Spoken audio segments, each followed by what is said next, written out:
Good day and welcome to another edition of the Military and Foreign Affairs Network. I'm your host, the voice of reason. So, in this episode, I wanted to talk about the weapon systems that the Tigray Defense Forces should be attempting to acquire, and if that means obtaining these systems and then having them shipped across the border of Sudan once the border of Sudan is secured. That would be, as of right now, really the only route into the Tigray region that could, in fact, weapon systems could be smuggled or transported directly. As far as transporting over air into Mekelle direct, obviously the Ethiopian Air Force has mandated that all aircraft be diverted to Addis Ababa, where they would be inspected and then moved to the Tigray region, either overland or possibly again via air route.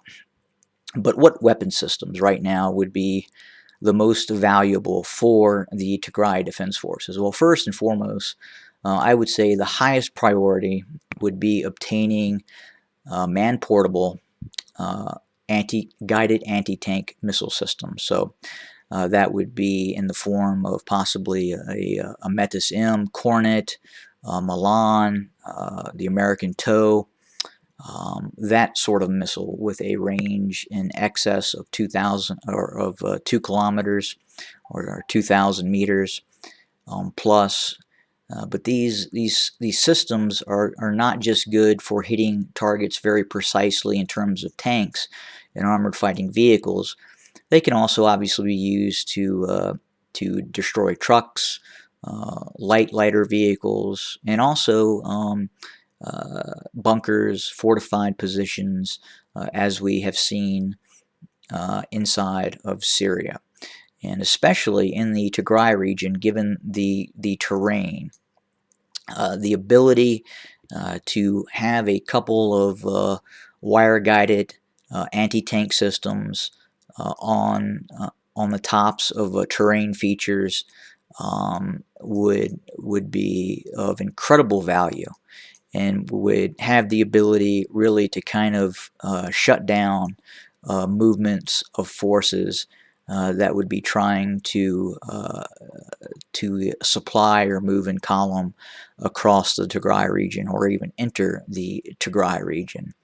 But again, these man-portable, wire-guided, laser-guided, radio-guided anti-tank systems would be of an immense value. And I think if employed in reasonable numbers, these forces, these systems could have actually stalled many of these Ethiopian army columns and Eritrean army columns as they proceeded to enter the Tigray region. So that would be the #1 system right now that I believe the Tigrayan Defense Forces should acquire. And again, these are these precision-guided anti-tank systems that can be loaded onto trucks, or even in some cases carried by a few soldiers across terrain, and then set up. Even the older Saggers and Spandarels and that sort of system would help. While not as accurate as some of the, or much less accurate as some of the newer systems, but again, it would definitely cause some of these columns to pause and not advance. The second system I would say would be large bore anti-material rifles, such as 50 caliber Barrett sniper rifles or any other anti-material large bore rifle in that 50 caliber range. That would be immensely effective, again targeting vehicles, troops, and the effect on morale of the opposing force would be rather traumatic. Again, these systems could hit targets in great distances, and obviously crack the engine block of vehicles and even penetrate lighter armored vehicles in many cases as well. Mortars, 60 millimeter, 81 millimeter mortars would be of great help. Again, these are lighter systems that can be transported via truck, or even if necessary via a squad of soldiers can move these systems around quite rapidly. And given, again, the terrain features that exist inside, the heavy mountainous areas, the heavy hill areas inside of the Tigray region, mortars, which can fire fairly rapidly, would be of great effect and assistance to the Tigrayan Defense Forces.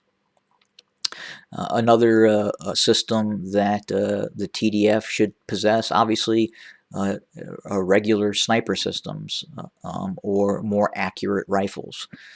Right now, the standard rifle obviously is an AK-47 variant or AK-47, not the most accurate weapon system, and obviously right now most members of the TDF have no optics on their rifles as well.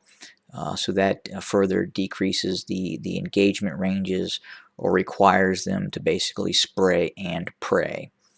But again, having those sniper systems would again have an immense effect on the morale of the opposing forces, but again would give the TDF the ability to, in conjunction with some of these other systems such as anti-tank guided weapon systems and mortars, would give the TDF the ability to really effectively shut down roads into the Tigray region, while at the same time it does also give you the ability to have a sort of an offensive punch when needed as well. Man-portable anti-aircraft systems. These obviously work well against helicopters, low-flying aircraft, probably not as effective against drones. The real problem with the drones that have been used, especially those by the UAE, these systems do not have a huge heat signature, which is required for these man-portable anti-aircraft systems to obtain a good lock in order to hit those. So they wouldn't be as effective against drones. Some of the newer, more advanced systems could be used in that capacity, but obviously that would be an economic challenge right now for the TDF to acquire some of those more advanced systems. But at the same time, we are seeing less use of those more advanced drones of Chinese and Turkish make being utilized inside of the Tigray region. But those are the systems right now I really feel that the TDF really needs to look at acquiring. Number one on the shopping list obviously would be the anti-tank guided weapon system. Next, large bore anti-material sniper systems, and then mortars. And then structurally, if you look at the way the Tigray Defense Forces mobilize and recruits personnel, I think, quite frankly, having the ability to give every man a rifle is very important.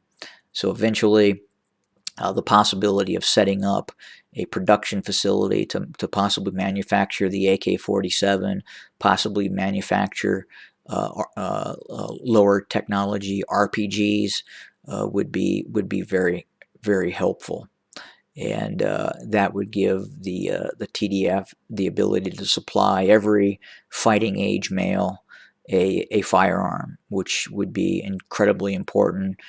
Probably something along the lines that we see in Switzerland, where everyone would have the ability to obtain a rifle very quickly, either in its home or armories spread throughout the Tigray region. But that would be very important, and it is an issue we're seeing now, in which the TDF has more volunteers than it can supply actual weapons.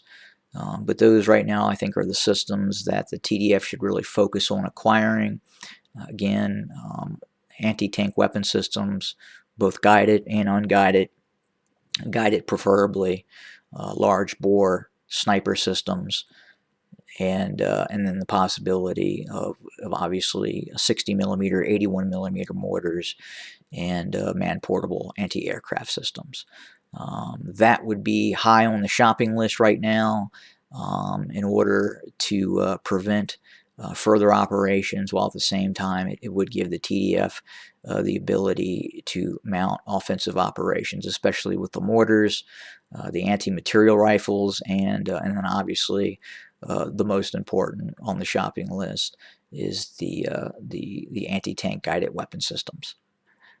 That's it. Have a great day, everybody.